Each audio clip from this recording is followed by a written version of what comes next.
सुप्रभात बच्चों इस लॉकडाउन के दौरान हम घर बैठे अपने सिलेबस को पूरा कर सकते हैं। बिना समय बर्बाद किए हम ऑनलाइन क्लास के ज़रिए पढ़ सकते हैं। बच्चों, आज कक्षा 8वीं की चौथा चैप्टर दीवानों की हस्ती कविता को पढ़ेंगे। चलो कविता की ओर चलते हैं। कविता का शीर्षक है दीवानों की हस्ती।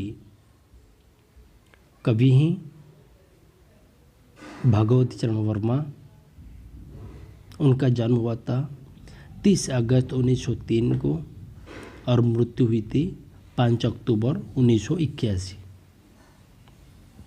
इस कविता में कवि ने अपने प्रेम से भरे हृदय को दर्शाया है, क्योंकि कवि का स्वभाव बहुत ही प्रेमपूर्ण है। सभी संसार के व्यक्तियों से वो प्रेम करता है और खुशियाँ बांटता है। यही सब इस कविता में दर्शाया है। वो अपने जीवन को अपने ढंग से जीते हैं।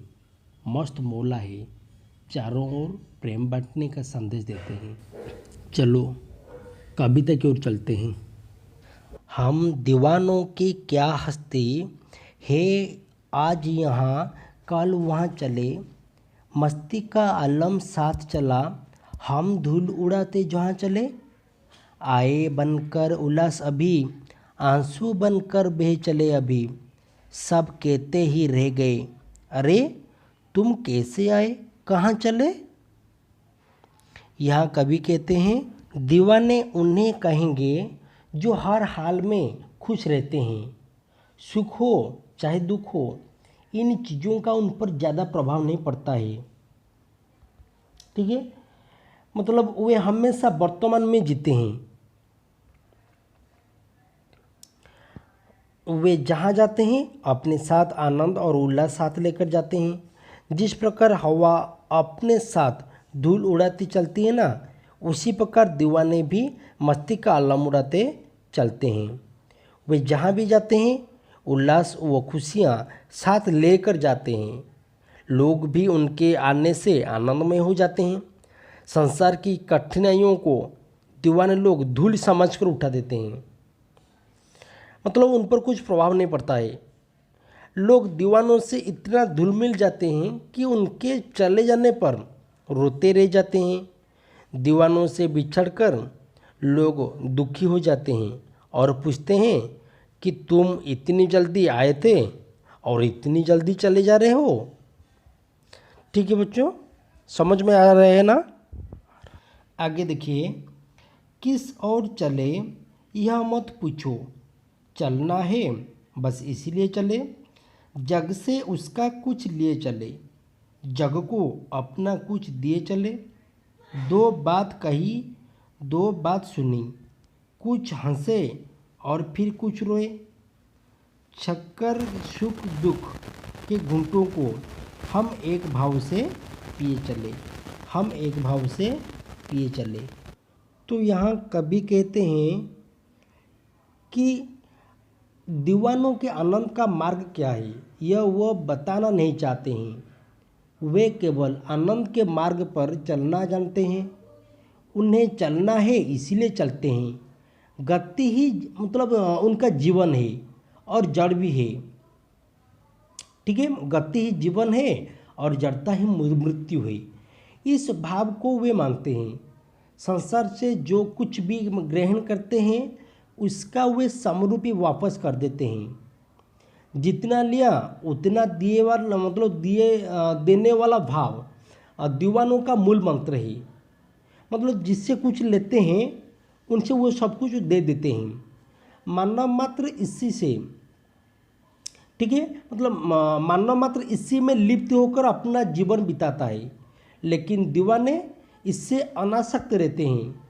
दीवाने सुख और दुख और सुख को जीवन के एक ही सिक्के के दो पहलू मानते हैं। मतलब एक सिक्के के दो पहलू। उनका मानना है कि हम दुख और सुख को जीवन से अलग नहीं कर सकते हैं। इसीलिए उन्हें समभाव से स्वीकार करना चाहिए। समझ में आ रहा है ना? उसके बाद देखो, हम भीख मंगों की दुनिया में स्वच्छंद लुटा कर प्यार चले, हम एक निशाने सी उर पर ले असफलता का भार चले।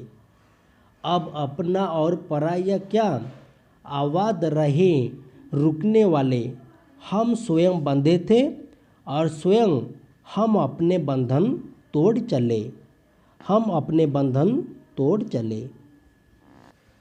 यहाँ कवि कहते हैं कि दीवाने इस दुनिया को भीख मंगों की दुनिया मानते हैं। दुनिया को सिर्फ लेना आता है, देना नहीं। इसके विपरीत दीवाने मतलब लगत में अपना स्नेह और प्यार निर्बाध गति से बिताते हैं। दुनिया दीवानों को असफल व्यक्ति मानती है, क्योंकि सांसारिक अर्थ में जिसे सफलता मानी जाती है, दीवाने उसे नहीं पाते हैं। दुनिया उनके मतलब मस्त मौलापन को असफलता मानती है। दीवाने अपना और पराया का भेद नहीं मानते। जो दीवाने लोग होते हैं ना, वो अपने और पराये में भेद नहीं करते हैं। वे चलते रहते हैं, क्योंकि चलायमान व्यक्ति ही जीवन है, हमेशा चलते रहते हैं। जो व्यक्ति जड़ है, उनके लिए भी दीवाने सफलता और आबाद रहने की कामना करते हैं। दीवाने संसार में रहने और जीवन यापन करने के लिए नियम स्वयं बनाते हैं, मतलब उनका अलग अलग तरह की नियम होती है और इसी अनुसार चलते हैं, क्योंकि वे सांसारिक नियमों में व्यवस्थित नहीं हो पाते हैं। सबसे मज़े की बात है कि दीवाने इतने मस्त मौलापन में होते हैं कि वे अपने ही नियम तोड़कर जीवन में आगे बढ़ जाते हैं। ठीक है, समझ में आ रहा है ना बच्चों? ओके। अच्छा बच्चों, इस कविता से हमें क्या शिक्षा मिली? इस कविता में कवि ने अपने प्रेम से भरे हृदय को दर्शाया है, क्योंकि कवि का स्वभाव बहुत ही प्रेमपूर्ण है। सभी संसार के व्यक्तियों से वो प्रेम करता है और खुशियाँ बांटता है। यही सब इस कविता में दर्शाया है।